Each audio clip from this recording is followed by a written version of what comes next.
Classic Restos, proudly brought to you by Shannons Insurance, Heron and Forbes Machinery House, Ryco Filters, Evans Waterless Coolants, and Pace Farm.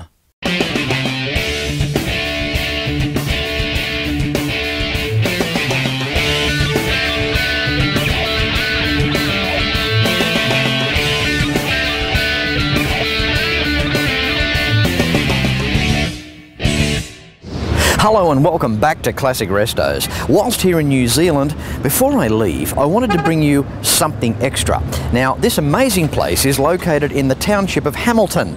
And the best thing so far is that Hamilton is easy for me to pronounce. And you'll see more right after this. It's thanks to Shannons. Ask about multi-policy discounts and sign up for the Shannons Club. Call 134646 for a quote and see more at shannons.com.au. And Heron Forbes has the range. Buy online at machineryhouse.com.au.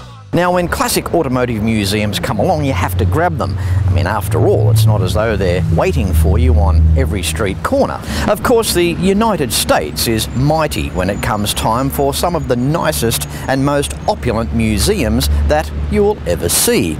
In Australia, well, we have a few, but they can take some finding. And then, of course, there's New Zealand. Now, we know that it's a country full of gearheads that represent our classic vehicle fraternity very well. In the deep south, we have the incredible Richardson's Transport Museum. And here in the North Island in Hamilton, we have this. Welcome to the Classics Museum.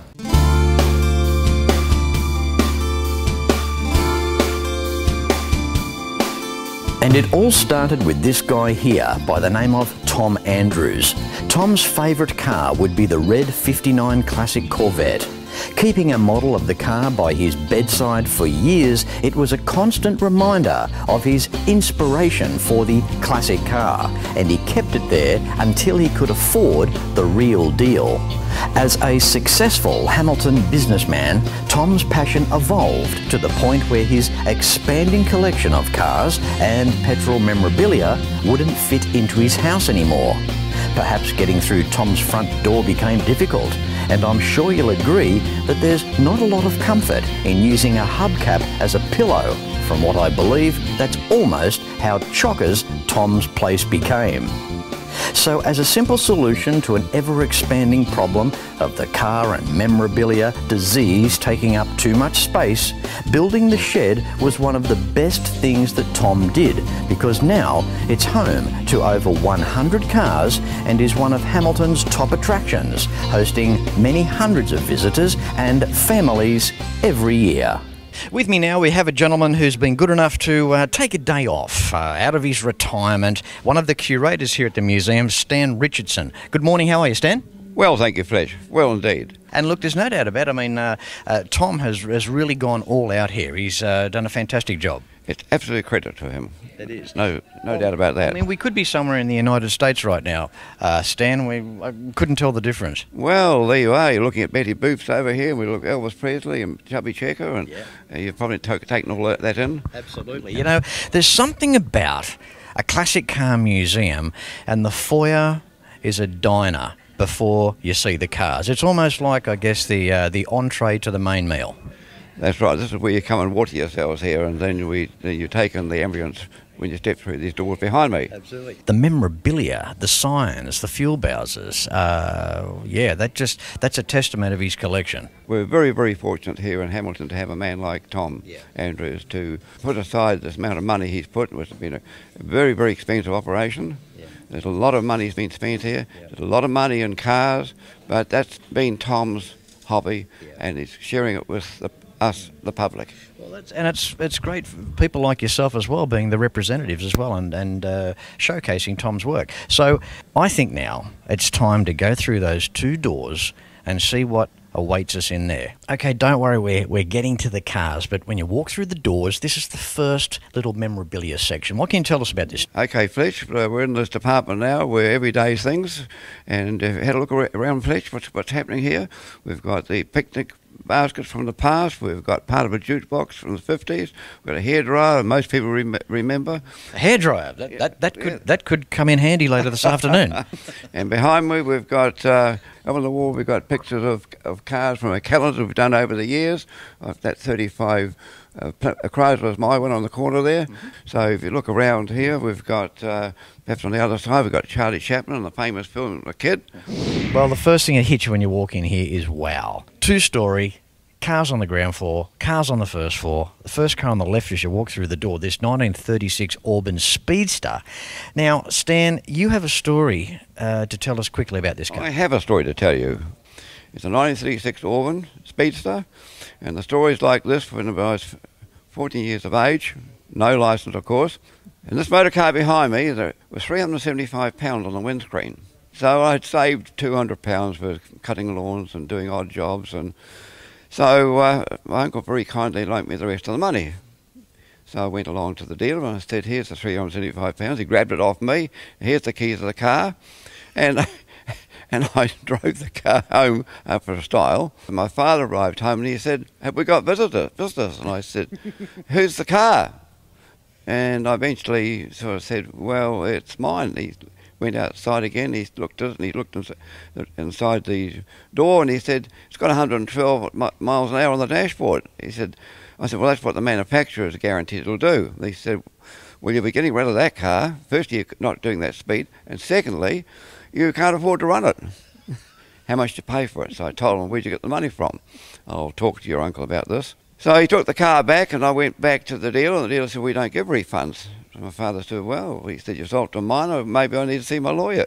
And the dealer said, all right, well, I'll sell it for you.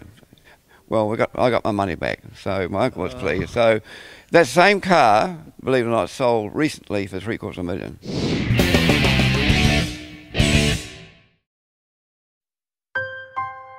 We've always had a few cars. They're all special. The T-Bird. Oh, that's mine. The Combi for when we want to get away. The XR8. It's going to be a classic. They're all insured with Shannons. We've also got Shannons home and contents cover, which helps protect our automotive collectibles, tools and memorabilia in the home and garage. If you're motoring enthusiasts like us, it's got to be Shannons. Shannons, insurance for motoring enthusiasts. Call 13 46 46 for a quote. Australia's changed over the last 80 years, and Ryco Filters has changed with it. But one thing stayed the same: Ryco's commitment to develop and test all our filters under Australian conditions. Today, we're proudly celebrating our 80-year commitment to a design philosophy that ensures all oil, air and fuel filters meet or exceed vehicle manufacturers' specifications, delivering genuine quality and performance you can trust. Ryco Filters, the professional's choice. If you have a restoration project, Heron Forbes has the tools that you need. Look at these restoration products: shrinker stretchers, dollies, mallets, bead rollers, profile gauges, professional panel restoration kits, and so much more. Now I warn you, enter at your own risk because you will end up buying something. So come along to your Cap City store or browse and buy online at machineryhouse.com.au because Heron Forbes has the range. Evans Waterless Engine Coolant. Simple to install and stays good for the life of the engine. Suitable for all engine types, Evans contains no water, eliminating corrosion, vapour pressure and overheating. With a boiling point of 190 degrees Celsius, there's no application or environment too extreme. evanscoolants.com.au. Water for drinking, Evans for cooling. Okay, now Stan, a basic overview of the museum. What can you tell us? Well, Fletch, behind me there's a couple of vehicles. To my right there's a Corvette, and to my left there's a Pontiac. Both those cars are early cars of Tom's collection. He collected those before he had the museum, of course, and he has driven both those cars over the past years. Still being his favourite cars, I believe, although he has taken a shine to this Cord again on my left behind me. Very first American front-wheel drive car. They weren't a success in engineering, but they are a very collectible motor car. Okay, now stay in your favourite chair, because about now we're going to get Stan to take us around and get up front, close and personal with some of the cars here at the Classics Museum. We're now in the micro room, and we've got an Austin 7 here. It's a sedan bodied around about 1932. And beside it we've got an NSU, which is a very special car. It has a rotary engine, very quick motor car. Unusual car next to it is a Gogomobile, Germany's microcar. We had a few of these in New Zealand, but not many. Two-stroke. We've got next door to it, we've got an Excelsior. They were originally powered by a motorbike engine, but later they got transferred with Ford 10s. And next to that we've got the famous Austin 7, which is the convertible one, which is called an Opal. 1937 sedan was called a Ruby. There's the first of the Bambinas, D with the back opening door. Heard about Bsa motorbikes? Well, they did make a car. This was one of them. They didn't make cars very long. It's in the 50s. This is the very last of the Bambinas. This is what you call an L model. Now, I bought this car, and just recently the man who I bought this car from said to me, a little history of the car. He told me he believes this car originally came from Poland. Well, the last one in the micro room features this BMW, which is in Seta. Unusual car, very popular with women. We had quite a few of those here in Hamilton in the years past, and of course the front opening door which folds back. At the moment it's locked. I'll take you across to show you this Buick here. It's very unusual, being a 42, right-hand drive. A lot of these cars came in from Africa, being Cape Town, where the right-hand drives were, they drove on the right-hand side of the road. Most unusual because it has a lot of extra bling on the side, where the 47s put, that was something that got deleted. So it is a genuine 42. We found this car, it was in bad state of repair, but it's come up very, very well, been reupholstered and painted. I was quite surprised painting it black that it would come up so well, but it has. It's a rare car. Well, we've got a bit of a rare one here, Fletch. It's a 4-cylinder Dodge.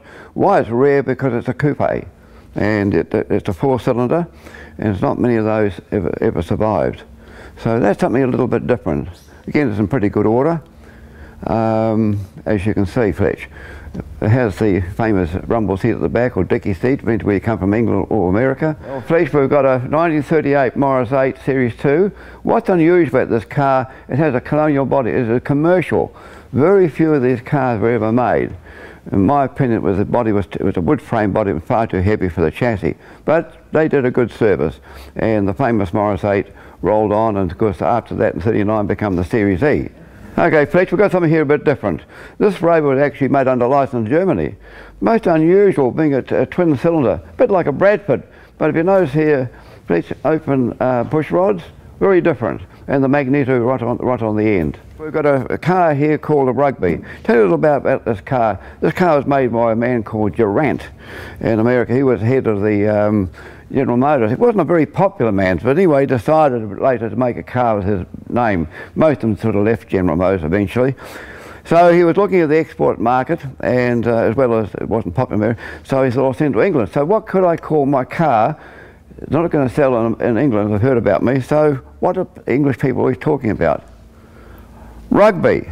Well, Trish, we've got something pretty rare here. We've got a right-hand drive convertible 52 Plymouth, and that is rare, being a right-hand drive, and also being a convertible. But it's interesting, the name is, it's a Chrysler Corporation car. Again, the name came from England, and Walter Chrysler, again, like Durant, was looking at the British market. So he was watching Henry Ford, and he decided that he would make a car. Didn't want to deface his name Chrysler, because his cars were more expensive than Ford's, or more, I think Chrysler was a better engineer than Ford, in my personal opinion. So he thought, I'll make, in 1928, when the T came out, the Ford T, so he decided to make a Plymouth, a Q model. He made it until 1930. It was a success. They sent them off to England with, of course, the British name. And I believe in the Great Depression, they gave Ford a run for their money for economy, because the engine was a smaller horsepower Model T, and they were very, very popular. Things against the car were, with Ford was ahead with their wire wheels, he was still having wooden spoke wheels, artillery wheels and split rims. That was the downside of the Plymouth, in my opinion. Fletch, we've got something very interesting to tell you about this car. It's a standard 20 powered, it's called a standard Avon. Now the interesting part about this car, firstly, when I was talking to some English people, they say you can't have one, there's none of them exist. You must be a made up one, but it's not. This car was found on the South Island, and of course it's the only one we know of. And the other interesting thing about this standard car was Jaguar, when they first made their cars, were powered by standard 20 engines. A lot of people don't realise that, but the Standard Motor Company made the running gear for the early Jaguars in the 30s. So there we are, we've got something very, very, very rare. Well, Fletch, we've got a Elvis here, and they call it the red triangle. But the very last of this particular model or shape of car, the extras were Benson here, driving lights, the other one didn't, the TC21s didn't have, and a tweeted up engine. Now the story of these cars when they were sold new, if it didn't do 100 miles an hour, you took it back to the dealer and he replaced it. And that was the story of it when you bought an Elvis. The only oil we pumped out in New Zealand and Taranaki was at New Plymouth, and hence the name, or the decal, is Mount Egmont, now called Taranaki, Mount Taranaki. The Big Peak would eventually become Big Peak in the 50s, but this company does not exist anymore. So it is a genuine oil company. We actually pump this oil in New Zealand. We have another oil company here, Big Tree, which is New Zealand, but we imported all the oils to this country. Well, Fletch, we've got a lot of signs here on these doors. It's a big part of the museum of signs. This is one of Tom's pet hobbies, is collecting signs, and as you see around the museum, there's more to come yet.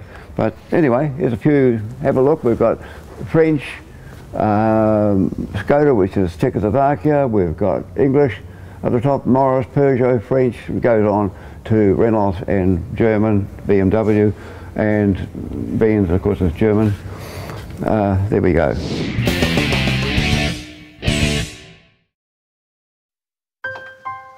I spend a lot of time out here.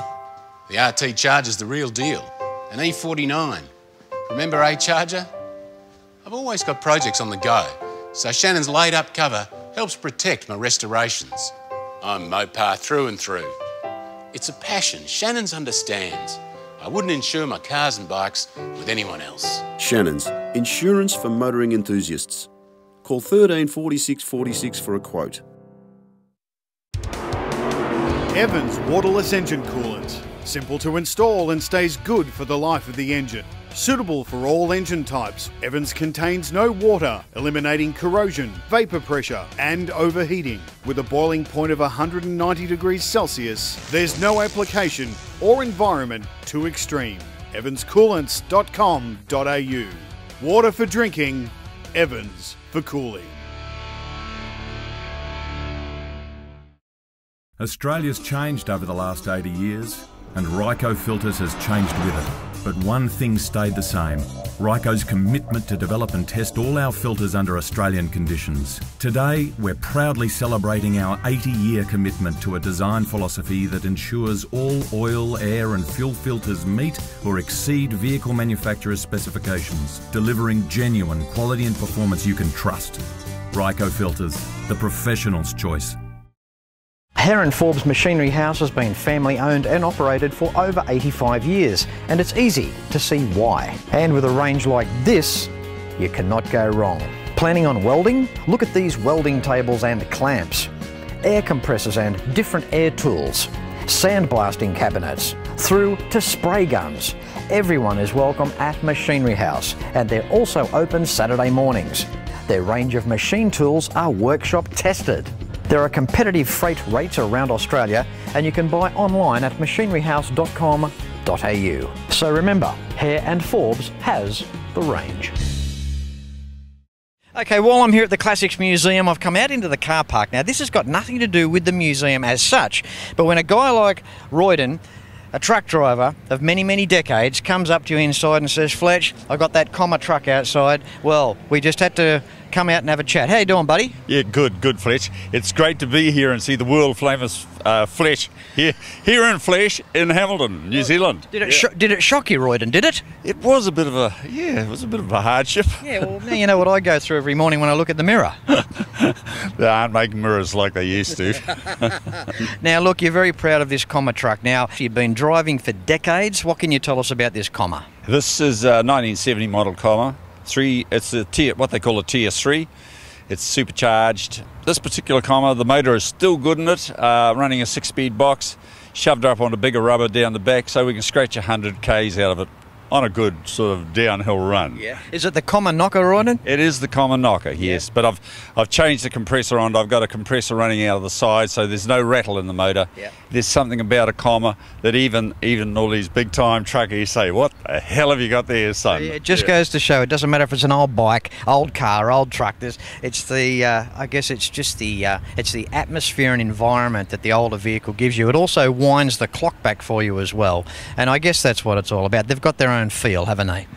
Yeah, I guess we're just trying to keep history alive. A die-hard truckie, good on you, mate. It's great to catch up with you, Royden. Thanks very much. And keep in mind, too, if you have anything to do with a club, if you're in a bike club, a car club, a truck club, make sure it's listed on the Shannons Club for all of the world to see. Royden, thanks for coming up and getting me into a headlock. No trouble, Fletch. You've got a sausage roll and a salad in there. You better go and eat it. Okay. Right, when you have a little bit of a drama, floor mats, you don't know how to secure them to the cabin, this is how you do it. A little bit of aluminium plate, and you shove a gutter bolt through her into the floor pan. Stop the mats from moving. Nice. No, Stan. No, this is my microphone. Oh, I thought we were going to share it. No. Get my hand in my pocket. Put your hands down there. Okay. Right. I don't know these. What would you like to know? These curators, you've got to keep your eye on them. Now, Stan, moving on through, we're on the upper level now here at the Classics Museum, which is just as stunning as the lower level. Now, behind us we have 3 engines and we have some radiators on the wall. What can you tell us about this section? Right, what I can tell you about the section. Most of these cars up here are the smaller cars, British, American, and we have a German car over there. Certainly some variety here, Stan. Yes, cars that we remember. After the war in New Zealand, we had a great we imported a lot of British cars. The market was flooded with British cars. The last American car sold here new was 1967. It was a Ramblers made by Nash Company, which is AMC eventually. These 3 engines behind us, what can you tell us about that? Well, the very first one is a GY 25.6 Vauxhall engine. The same engine block was in the Bsa Bedford in the 30s. And that particular engine was a cut-down version for the Dunedin exhibition in 1937, showing how an engine actually works. So the one on behind it again is a GM motor, and then we've got on the wall, we've got radiators of different cars. And this engine beside me here is the Vauxhall 25.6, after 7 p.m, 25.7. Okay, now Stan's taken us into the bike section here at the Classics Museum. And what an interesting section it is, Stan. It is, and we've got a few bikes here to talk about. If you look to my straight ahead of me here, which you'll probably picture, we've got a Corgi which was designed during the Second World War as a parachute bike, which folded up. That particular one here is a civilian bike, which they made a little bit later, which wasn't a fold-up, but it was a bike without a clutch, so it was, push start and jump on. Okay, so they drop it from one of the planes with a parachute. That's right. It hits the ground. Then the soldier can get on that and take off. It's supposed to work. No, most of them did work. They were quite reliable. Then we've got a Bsa Bantam, which is famous. Then we've got a Ballastet next to that. Then we've got an aerial. And then we've got an all-days onion. Some people say onion. Very early bike. An onion's bike. I mean, when you ride that, your eyes would start watering. Well, that could happen, I guess. Stan, we're at an ABC. I mean, what were they thinking when they designed this? Well, a good question, but if you look under the bonnet here, Fletch, you get a rough idea what this guy used to make. I'd hate to get my hands caught in that damn thing. He's got a wooden propeller on there for What did he think that would have done? I mean, it's so far out from the radiator core, it just would have been spinning in the middle of nowhere doing nothing. I think it might have been propulsion like an aeroplane. Might drag the car along. What do you think? I've often wondered myself, but I would not put my hands on it there when the cat's going. But the interesting about the car, the man who manufactured it couldn't think of a name to call it, so his initials were ABC. Right. Could have been Alec Bruce Campbell, something like that. But anyway, he thought that's a good name for a car, ABC. So here it is, on the front of the car, an ABC. Now, look, Stan, on this note, we have to end today's episode, and I want to thank you immensely for coming in on your day off or in your retirement and being one of the curators here at this wonderful museum. I've had such a great day with you. You're an information source, and again, what can we say? Thank you so much. Well, you've been most welcome, Fletch. It's been a pleasure to talk with you and walk around the museum. All right, good on you, Stan. Thank you very much. Nice meeting you, Fletch, and I hope to see you again shortly. Yes, absolutely. Thanks again for your time, mate. Well done. Thank you. Thank you.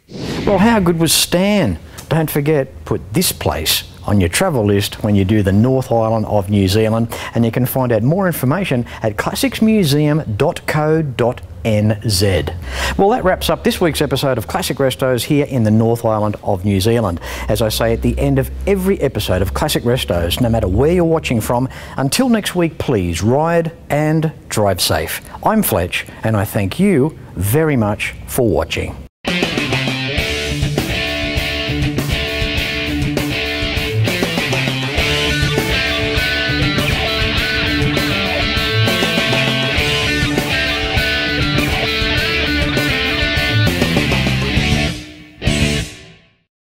You can like and follow us on Facebook at facebook.com/ClassicRestosTV and watch catch-up episodes at shannons.com.au. Classic Restos, proudly brought to you by Shannons Insurance, Hare and Forbes Machinery House, Ryco Filters, Evans Waterless Coolants and Pace Farm.